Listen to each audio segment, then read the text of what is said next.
Hello students, IIT brain में आपका स्वागत। आज हम फिजिक्स में आईई इरोडो के प्रॉब्लम 3.59 पे डिस्कस करेंगे। इस क्वेश्चन को हमने दो पार्ट में डिवाइड किया है, तो आज हम इसके पार्ट 2 पे डिस्कस करेंगे।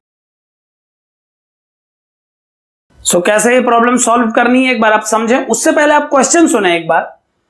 अ point charge Q is located at a distance L from an infinite conducting plane.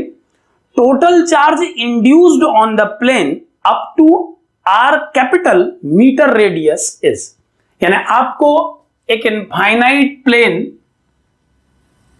पे किसी चार्ज की प्रेजेंस के कारण जो चार्ज इंड्यूस हुआ है, उस इंड्यूस्ड चार्ज का टोटल वैल्यू कैलकुलेट करना है R मीटर रेडियस तक।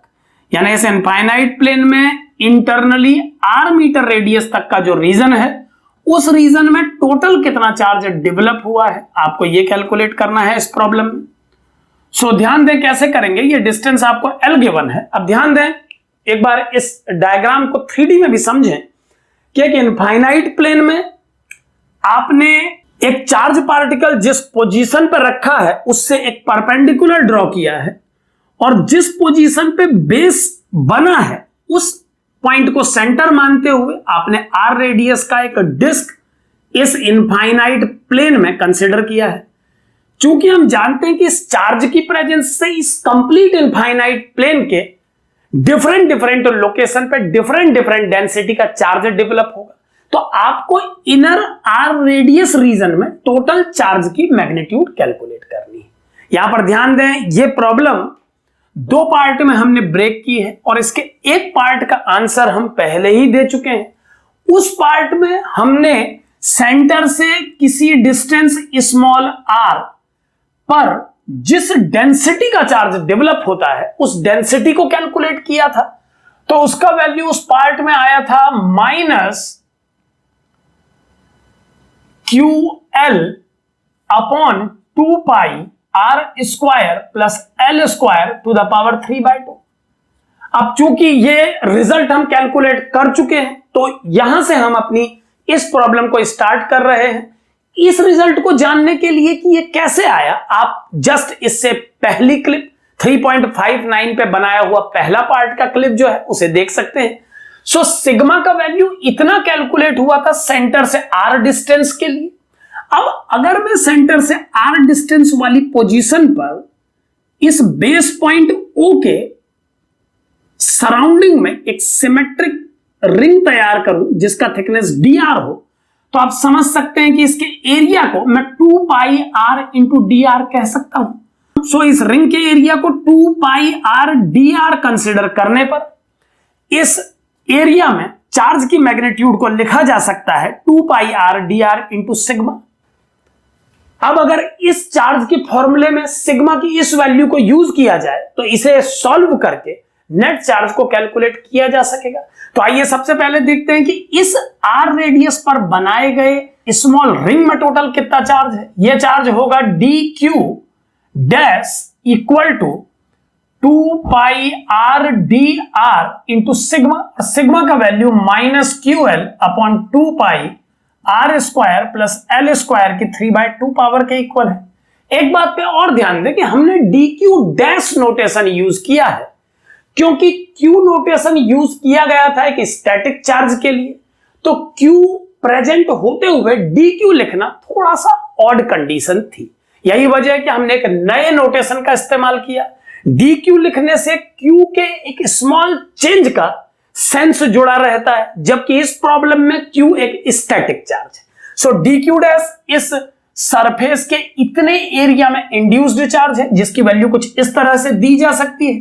अब अगर हम इसे कैलकुलेट करें उन लिमिट्स तक जिस लिमिट तक आपको चार्ज कैलकुलेट करना है, तो हम इसे लिख सकते हैं -QL integration from 0 to capital R। हमें सेंटर पॉइंट से कैपिटल R रेडियस तक के एरिया में इंड्यूस्ड चार्ज पता करना है। 0 से कैपिटल R तक मैं इसे इंटीग्रेट कर रहा हूं और यह एक्सप्रेशन है R dr upon R square plus L square to the power 3/2। अब ध्यान दें इस इंटीग्रेशन को कई तरीकों से सॉल्व किया जा सकता है और कई सब्स्टिट्यूशन इसमें अप्लाई किए जा सकते हैं, लेकिन जो सब्स्टिट्यूशन इस केस के लिए मुझे सबसे ज्यादा अच्छा लगता है वो 1/√r² प्लस l² को t मानने वाला सब्स्टिट्यूशन है। अब ध्यान दें कि अगर हम इस टर्म को t कंसीडर करते हैं इस प्रॉब्लम में, तो ये न्यूमरेटर में r² प्लस l² की -½ पावर होगा, जिसे डिफरेंशिएट करने पर हमें मिलेगा -1/2 r² plus l² to the power -3/2 into 2r dr, और इसे आप dt के इक्वल कह सकते हैं। और अब अगर आप इसे अरेंज करें और माइनस को ट्रांसफर कर दें राइट साइड, तो आप ध्यान से देखें ये टर्म बन जाएगा r² plus l² to the power -3/2 r dr equal to -dt। तो आप ध्यान से देखें कि इस सब्स्टिट्यूशन से ये कंप्लीट क्वेश्चन -dt में कन्वर्ट हो गया है, यानी ये कंप्लीट टर्म अब -dt बन चुका है। तो एक लाइन में अगर मैं इसे इंटीग्रेट करूं, इस तरफ भी हम इंटीग्रेशन को यूज कर लेते हैं, यहां तक एक स्मॉल एलिमेंट का चार्ज प्रेजेंट था और इस लाइन से इंटीग्रेशन स्टार्ट हुआ है। सो अब मैं इस लाइन में इसे नेट चार्ज से प्रेजेंट कर रहा हूं। Q' हम उस चार्ज को मान रहे हैं जो इस पूरे एरिया में इंड्यूस हुआ है। सो Q' का वैल्यू आ जाएगा -QL इंटू इंटीग्रेशन dt, और आप जानते हैं कि dt का इंटीग्रेशन t होगा, और चूंकि dt के साथ एक माइनस भी इन्वॉल्व था, आप यहां सब्स्टिट्यूशन देखें, चूंकि इस dt के साथ एक माइनस टर्म भी जुड़ा हुआ था, तो उस माइनस से मैं इसे प्लस कर दे रहा हूं।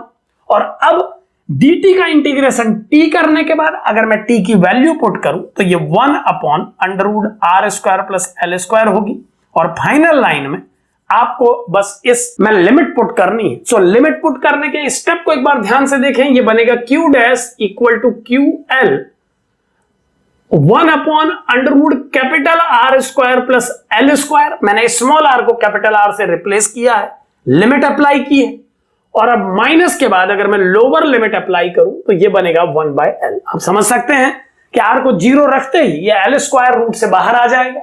और अब अगर मैं इसे थोड़ा सा अरेंज करके लिखूं और ग्रेटर टर्म को पहले लिखूं और स्मॉलर को बाद में, तो एक माइनस को कॉमन लेना होगा मुझे। सो माइनस को कॉमन लेने के बाद अगर इस l को मैं अंदर भेजूं तो l/l 1 बन जाएगा, और ये सेकेंड टर्म बन जाएगा l/√r² प्लस l²। यहां पर मैंने पहले इन दोनों टर्म को रिप्लेस कर दिया, एक दूसरे से एक्सचेंज कर दिया है, माइनस को बाहर ले लिया है, और फिर l को जब मैंने इंटरनली शिफ्ट किया तो l/l को मैंने 1 कहा और l/√r² प्लस l² को इस तरह से प्रेजेंट किया। सो ये -Q 1 - l/√r² प्लस l² होगा। सो इस तरह से आप चार्ज को प्रेजेंट कर सकते हैं, उस चार्ज को जो इंड्यूस हुआ है इतने रीजन। एक बात पे और ध्यान दें कि IE इरोडो प्रॉब्लम 3.59 में टोटल इंड्यूस्ड चार्ज के बारे में डिस्कशन करना था। उसमें यह पूछा गया था कि इस इनफाइनाइट प्लेन में टोटल कितना चार्ज इंड्यूस हुआ है। सो अगर हमको टोटल इंड्यूस्ड चार्ज कैलकुलेट करना है तो हमें अपने इस आउटकम में r की वैल्यू को इंफिनिटी पुट करना होगा। तो सिंपली आप यहीं पर समझें कि अगर आप कैपिटल R रेडियस को इनफाइनाइट से एक्सचेंज करें तो ये टर्म 0 हो जाएगा और आपका फाइनल आउटकम -Q आ जाएगा। यानी अगर आप इस चार्ज को इनफाइनाइट प्लेन पर कैलकुलेट करते, इस इंड्यूस्ड चार्ज को अगर आप इनफाइनाइट प्लेन के लिए लिखते तो Q' का वैल्यू -Q होता, और जिसे डायरेक्ट भी दिया जा सकता था लॉजिकली। हम जानते हैं कि Q चार्ज की प्रेजेंस से इस प्लेन में जो नेट चार्ज डेवलप होगा वो -Q ही होना था। सो बिना कैलकुलेशन के भी ये -Q बताया जा सकता था, बट अगर किसी पार्ट पे चार्ज कैलकुलेट करना हो तो आपको कैलकुलेशन करना पड़ेगा, यह जानने के लिए कि उस रीजन तक कितना चार्ज है। सो टोटल इंड्यूस्ड चार्ज इस इनफाइनाइट प्लेन पे -Q होगा, और जो चार्ज इस R रेडियस के पार्ट में कैलकुलेट होगा उसकी वैल्यू होगी -Q 1 - l/√l² प्लस r², और यही इस प्रॉब्लम का सही चॉइस।